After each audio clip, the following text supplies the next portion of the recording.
നിഫ്റ്റിന്ന് close ചെയ്തിരിക്കുന്നത് 27,50. 27,000 മുകളിലാണ് close ചെയ്തിരിക്കുന്നത്. വരും ദിവസങ്ങളായാലും നിഫ്റ്റിയുടെ ഒരു മൂവ്മെന്റ് എങ്ങനെയായിരിക്കും, എങ്ങനെയാണ് നമുക്ക് മാനേജ് ചെയ്യേണ്ടത്, ഏതാണ് റൈറ്റ് ആയിട്ടുള്ള സപ്പോർട്ട് റെസിസ്റ്റൻസ്, ഡീറ്റെയിൽ ആയിട്ട് നമുക്ക് നോക്കുന്നതിനായിട്ട് മുൻപ് തന്നെ ഇന്നത്തെ മാർക്കറ്റിൽ നമുക്ക് സംഭവിച്ചു വന്നു ക്യുക്കായിട്ട് നമുക്ക് നോക്കാം. എങ്ങനെയായിരുന്നു നമുക്ക് മാനേജ് ചെയ്യേണ്ടിയിരുന്നത് 5 മിനിറ്റ് ടൈം ഫ്രെയിമിൽ നമുക്ക് നോക്കാം. നമ്മൾ ഇൻട്രാഡേ 5 മിനിറ്റ് ടൈം ഫ്രെയിമിലാണ് നമ്മൾ നോക്കുന്നത്.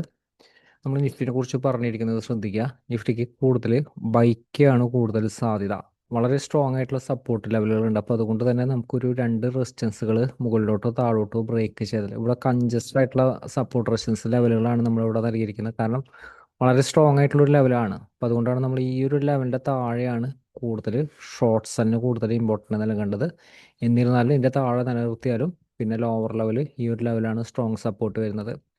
അപ്പോൾ നിഫ്റ്റിയുടെ സിറ്റുവേഷൻ ഈ ഒരു റേഞ്ചിൽ ഹോൾഡ് ചെയ്യുന്നതാണ് നമ്മൾ നിഫ്റ്റിയിൽ കണ്ടിരുന്നത്. ഈ ഒരു സപ്പോർട്ട് ഹോൾഡ് ചെയ്തുകൊണ്ട് അടുത്ത റെസിസ്റ്റൻസിന് മുകളിലേക്ക് കയറി. പക്ഷേ മാർക്കറ്റ് മൊമെൻറ്റം വളരെ കുറവായിരുന്നു. നമുക്ക് മാനേജ് ചെയ്യാനായിട്ട് ഇപ്പോൾ ട്രേഡ് ചെയ്യാനൊക്കെ ആയിട്ട് കുറച്ചൊരു മൊമെൻറ്റം കുറവായിരുന്നു. മാർക്കറ്റ് ഒരു ബൈലായിരുന്നെങ്കിൽ നമുക്കൊരു ബൈല ഓപ്പർച്യൂണിറ്റി യൂട്ടിലൈസ് ചെയ്യാനുള്ള മൊമെൻറ്റം മാർക്കറ്റിൽ ഒട്ടുമില്ല. പക്ഷേ ഈ ഒരു സിറ്റുവേഷനിൽ നമുക്കത് എങ്ങനെ ചെയ്യാൻ പറ്റും, എങ്ങനെ മാനേജ് ചെയ്യാൻ പറ്റും. അപ്പോൾ നിഫ്റ്റിയുടെ ഒരു സിറ്റുവേഷൻ നമുക്ക് എപ്പോഴും നല്ലൊരു ബൈ ഓപ്പർച്യൂണിറ്റി എപ്പോഴും മനസ്സിലാക്കാൻ ഡിപ്പിൽ വന്ന് നല്ലൊരു സപ്പോർട്ടിൽ കിട്ടുമ്പോഴായിരിക്കും നല്ലൊരു ഓപ്പർച്യൂണിറ്റി വരുന്നത്. അപ്പോൾ വരും ദിവസങ്ങളിലായാലും നിഫ്റ്റിയുടെ സിറ്റുവേഷൻ സ്റ്റിൽ ബൈ ട്രെൻഡ് തന്നെയാണ് നിഫ്റ്റി നിലനിൽക്കുന്നത്. നമുക്ക് ഡെയിലി ടൈം ഫ്രെയിമിൽ നിഫ്റ്റിനെ കുറിച്ച് നോക്കുകയാണെങ്കിൽ ഇത് ഡെയിലി ടൈം ഫ്രെയിമാണ്. നിഫ്റ്റിയെക്കുറിച്ച് നമ്മൾ സൂചിപ്പിച്ചിരുന്നത് നിഫ്റ്റി ബൈയിലേക്ക് കടന്നിട്ടുണ്ട്. അപ്പോൾ അതുകൊണ്ട് തന്നെ നിഫ്റ്റിക്ക് അടുത്ത റെസിസ്റ്റൻസ് 27,200 അടുത്തേക്ക് ടെസ്റ്റ് ചെയ്യാനുള്ള ഒരു സാധ്യത കൂടുതലാണ്. പക്ഷെ ശ്രദ്ധിക്കേണ്ട കാര്യം, നമുക്ക് ഡിപ്പിൽ വന്നാലും നല്ലൊരു ബൈ ഓപ്പർച്യൂണിറ്റി യൂട്ടിലൈസ് ചെയ്യാം. ഇപ്പോൾ നല്ല ഡിപ്പിലായിരിക്കും നല്ലൊരു ഓപ്പർച്യൂണിറ്റിക്ക് ഒരു സാധ്യത വരുന്നത്. കാരണം മൊമെൻറ്റം വളരെ സ്പീഡായിട്ടുള്ള ഒരു മൊമെൻറ്റം എപ്പോഴും നല്ലൊരു ഡിപ്പിൽ നിന്ന് നല്ലൊരു സപ്പോർട്ടിൽ നിന്നൊക്കെ വരാനായിട്ടൊരു സാധ്യതയുണ്ട്. ഇപ്പോൾ നിഫ്റ്റിയിലായാലും ഏതാണ് റൈറ്റ് ആയിട്ടുള്ള ഒരു സപ്പോർട്ട്, ഏതാണ് റൈറ്റ് ആയിട്ടുള്ള റെസിസ്റ്റൻസ് എന്ന് നമുക്ക് നോക്കാം. അതേപോലെ തന്നെ നമുക്ക് ലോങ് ടൈം വ്യൂവിൽ നമുക്ക് ബാങ്ക് നിഫ്റ്റിനെ നമ്മൾ നോക്കുമ്പോൾ ബാങ്ക് നിഫ്റ്റിയുടെ സിറ്റുവേഷനും ബൈയിലേക്ക് കടന്നിട്ടില്ല. ബാങ്ക് നിഫ്റ്റി ഈ ഒരു റേഞ്ചിൽ ഒരു കൺസോൾട്ടേഷൻ ലെവലിലാണ് നിൽക്കുന്നത്. ഇപ്പം നിഫ്റ്റിയുടെ സിറ്റുവേഷൻ വീക്കിലി എക്സ്പയറി ഉള്ളത് കൊണ്ട് തന്നെ ആ ഒരു മൊമെൻറ്റം ചിലപ്പോൾ നാളത്തെ ഒരു ദിവസത്തിൽ സംഭവിക്കാനായിട്ടൊരു സാധ്യതയുണ്ട്. പക്ഷേ റൈറ്റ് ആയിട്ടുള്ളൊരു സപ്പോർട്ട് റെസിസ്റ്റൻസിൻ്റെ അടുത്തു നിന്നുള്ള എൻട്രി യൂട്ടിലൈസ് ചെയ്യാം. അതേപോലെ തന്നെ നമുക്ക് സെൻസെക്സ് ആയാലും അതൊരു റെസിസ്റ്റൻസ് റേഞ്ചാണ്. അതുപോലെ തന്നെ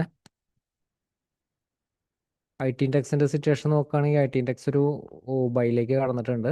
അപ്പോൾ അതുകൊണ്ടാണ് നമ്മൾ ബൈക്ക് കൂടുതൽ ഇമ്പോർട്ടൻസ് നൽകുന്ന രീതിയിൽ ട്രേഡിംഗ് പ്ലാൻ നൽകിയിരുന്നത്. പക്ഷേ മൊമെൻറ്റം മാർക്കറ്റിൽ കുറവായിരുന്നു. നമുക്ക് എങ്ങനെ റൈറ്റ് എൻട്രി നമുക്ക് യൂട്ടിലൈസ് ചെയ്യാം എന്ന് നമുക്ക് നോക്കാം. ഏതാണ് റൈറ്റ് ആയിട്ടുള്ള സപ്പോർട്ട് റെസിസ്റ്റൻസ് എന്ന് നമുക്ക് നോക്കാം.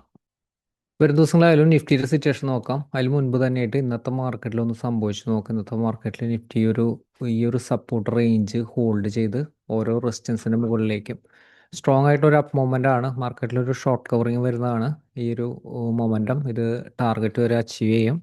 നമ്മൾ പറഞ്ഞിരിക്കുന്ന റേഞ്ച് വരെ പോകാനുള്ളൊരു സാധ്യത വളരെ കൂടുതലാണ്. പക്ഷേ കൃത്യമായിട്ട് അത് മാനേജ് ചെയ്താലാണ് നമുക്ക് കിട്ടുള്ളൂ. റൈറ്റ് സപ്പോർട്ടിൽ നിന്നുള്ളൊരു എൻട്രി എടുത്താൽ മാത്രമാണ് അത് വർക്കൗട്ട് ആവുള്ളൂ. കാരണം മാർക്കറ്റിലായാലും ആ ഒരു മൊമെൻറ്റം വളരെ കുറവാണ്. നമുക്ക് പ്രത്യേകിച്ച് ഒരു ഓപ്ഷൻ്റെ കേസിലായാലും. അപ്പോൾ നമുക്കത് മാനേജ് ചെയ്യേണ്ട രീതി എന്ന് പറയുന്നത് നിഫ്റ്റിക്ക് 24,985 വരെ ലോവർ ലെവൽ സപ്പോർട്ടാണ്.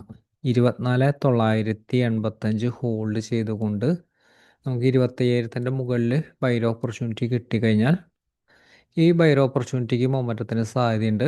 ഓപ്പണിംഗ് റേഞ്ചിൽ ഇതിൻ്റെ മുകളിലേക്ക് ഗ്യാപ് ഡൗൺ ഓപ്പണിംഗ് ആണ്. ഇതിൻ്റെ മുകളിലേക്ക് സസ്റ്റെയിൻ ചെയ്താൽ നമുക്കൊരു ബൈ ഓപ്പർച്യൂണിറ്റി യൂട്ടിലൈസ് ചെയ്യാം.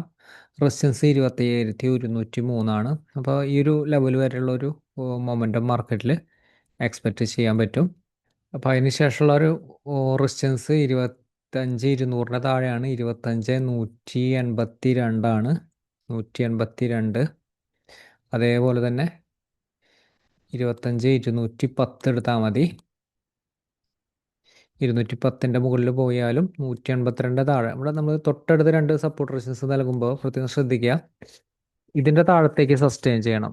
ഇപ്പോൾ പറയുന്ന സപ്പോർട്ട് റെസിസ്റ്റൻസ് റേഞ്ചിലല്ലെങ്കിൽ മൊമെൻറ്റത്തിൻ്റെ ഒരു ചാൻസ് വളരെ കുറവാണ്. ട്രേഡ് അവോയ്ഡ് ചെയ്യുന്നതായിരിക്കും ഏറ്റവും ബെറ്റർ. റൈറ്റ് സപ്പോർട്ടിൽ നിന്ന് കിട്ടുന്ന ഒരു സമയത്ത് നല്ല എൻട്രി വരും, അതായിരിക്കും നല്ല എൻട്രി വരുന്നത്. അപ്പോൾ 24,985 താഴെയാണെങ്കിൽ വീക്ക്നെസ് ആണ്. ഓപ്പണിംഗ് ഇതിൻ്റെ ഒരു താഴെ 27,000 താഴെ ഓപ്പൺ ചെയ്തു. 24,985 ബ്രേക്ക് ചെയ്ത് പോകുന്നുണ്ടെങ്കിൽ നമുക്ക് ഷോർട്ട്സിൻ്റെ ഓപ്പർച്യൂണിറ്റിയിൽ തന്നെ നിലനിൽക്കുക. 27,000 മുകളിൽ സ്റ്റോപ്പ് ലോസ് പ്ലേസ് ചെയ്തുകൊണ്ട് അടുത്ത സപ്പോർട്ടും ഈസി ആയിട്ട് ബ്രേക്ക് ചെയ്ത് പോകാനാണ് സാധ്യത. പ്രത്യേകം ശ്രദ്ധിക്കുക. ഇതിൻ്റെ താഴത്തേക്ക് ഒരു ക്യാൻഡിൽ ക്ലോസ് ചെയ്യുന്നുണ്ടോ എന്ന് ശ്രദ്ധിക്കാം.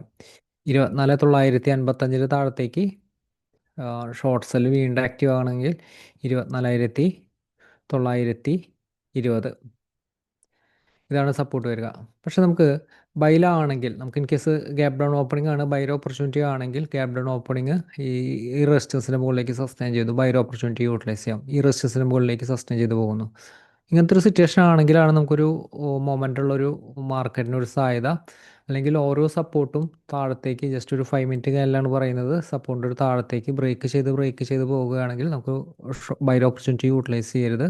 പക്ഷേ ഏതെങ്കിലും ഒരു സപ്പോർട്ടിൻ്റെ അടുത്തുനിന്ന് ഹോൾഡ് ചെയ്തുകൊണ്ട് അടുത്ത റെസിസ്റ്റൻസിൻ്റെ മുകളിലേക്ക് സസ്റ്റെയിൻ ചെയ്യും. കാരണം ഈ ഒരു ഏരിയയിലൊക്കെ കുറച്ചൊരു കൺജസ്റ്റഡ് മൂവ്മെൻറ്റിനൊരു സാധ്യത, അതുകൊണ്ടാണ് തൊട്ടടുത്ത് സപ്പോർട്ട് റെസിസ്റ്റൻസ് എടുത്തിരിക്കുന്നത്. നമ്മൾ ഇങ്ങനത്തെ റേഞ്ചുള്ള ഒരു സപ്പോർട്ട് റെസിസ്റ്റൻസ് ആണ് നമ്മൾ എപ്പോഴും നൽകാറ്. കാരണം അത് സിറ്റുവേഷൻ അനുസരിച്ചാണ്, മാർക്കറ്റിൻ്റെ സിറ്റുവേഷൻ അതുകൊണ്ട് തന്നെ അതേ രീതിയിൽ വർക്ക് ചെയ്യുള്ളൂ.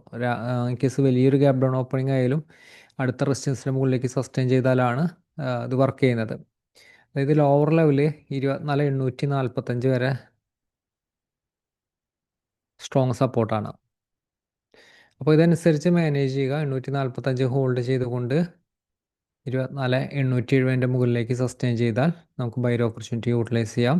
അതേപോലെ തന്നെ തിരിച്ച് 24,882 മുകളിലേക്ക് സസ്റ്റെയിൻ ചെയ്താൽ നമുക്ക് ബൈ ഓപ്പർച്യൂണിറ്റി നമുക്കത് മാനേജ് ചെയ്യുമ്പോൾ നമുക്കത് മനസ്സിലാകും. കാരണം ട്രേഡ് ചെയ്യുമ്പോൾ ഏതെങ്കിലും ഒരു സപ്പോർട്ട് ഹോൾഡ് ചെയ്തുകൊണ്ട് അടുത്ത റെസിസ്റ്റൻസ്, പിന്നത്തെ റെസിസ്റ്റൻസ് അതിൻ്റെ മുകളിലേക്ക് സസ്റ്റെയിൻ ചെയ്യുകയാണെങ്കിൽ മാർക്കറ്റ് ആ ഒരു സ്ട്രെങ്ത് ആണ്. ഷോർട്ട് സെല്ലിനൊരു സാധ്യത കുറവാണ്. നല്ല സപ്പോർട്ട് ചെയ്യുന്ന ഇപ്പോൾ ഷോർട്ട് സെൽ ഇൻ കേസ് വലിയൊരു ഗ്യാപ്പ് അപ്പ് ഓപ്പൺ കിട്ടി റെസിസ്റ്റൻസിൻ്റെ അടുത്ത് നിന്നൊക്കെ ചിലപ്പോൾ ഷോർട്ട് സെല്ലിൻ്റെ ഓപ്പർച്യൂണിറ്റി കിട്ടും. അല്ലെങ്കിൽ അടുത്ത സിറ്റുവേഷൻ എന്ന് പറയുന്നത് സപ്പോർട്ടിൻ്റെ ഒരു താഴെ ഓപ്പൺ ചെയ്യണം, അതിനുശേഷം ഓരോ സപ്പോർട്ടുകളും ബ്രേക്ക് ചെയ്ത് പോകണം. എന്നിരുന്നാലും നിഫ്റ്റിക്ക് ഈ ഒരു റേഞ്ച് വരെ 730 800 അടുത്ത് വരെ സ്ട്രോങ് ആയിട്ടുള്ള സപ്പോർട്ടുണ്ട്. 24,870, അതേപോലെ തന്നെ 24,760 ഈ ലെവൽ നമ്മൾ അപ്ഡേറ്റ് ചെയ്യുന്നത് കാരണം ചാൻസ് ഉണ്ട് ഈ ഒരു ലെവൽ എത്തിയാലും മാർക്കറ്റ് ഒരു മുകളിലേക്കൊരു ബൗൺസിനുള്ളൊരു ചാൻസ് വളരെ കൂടുതലാണ്. അപ്പോൾ അതുകൊണ്ട് ഇതനുസരിച്ച് ഈ ഒരു സപ്പോർട്ട് റെസിസ്റ്റൻസ് അനുസരിച്ച് മാനേജ് ചെയ്യുക. നമുക്ക് വരാൻ പോകുന്ന ഒരു ദിവസങ്ങളിലായാലും നമുക്ക് മാർക്കറ്റിൻ്റെ ഒരു എക്സാക്റ്റ് ട്രെൻഡിനനുസരിച്ച് മാനേജ് ചെയ്യാം. മാർക്കറ്റിൽ വലിയ ഓപ്പർച്യൂണിറ്റി ആയിട്ട് നമുക്ക് വരാൻ പോകുന്ന അപ്ഡേറ്റിൽ വീണ്ടും കാണാം. Thank you.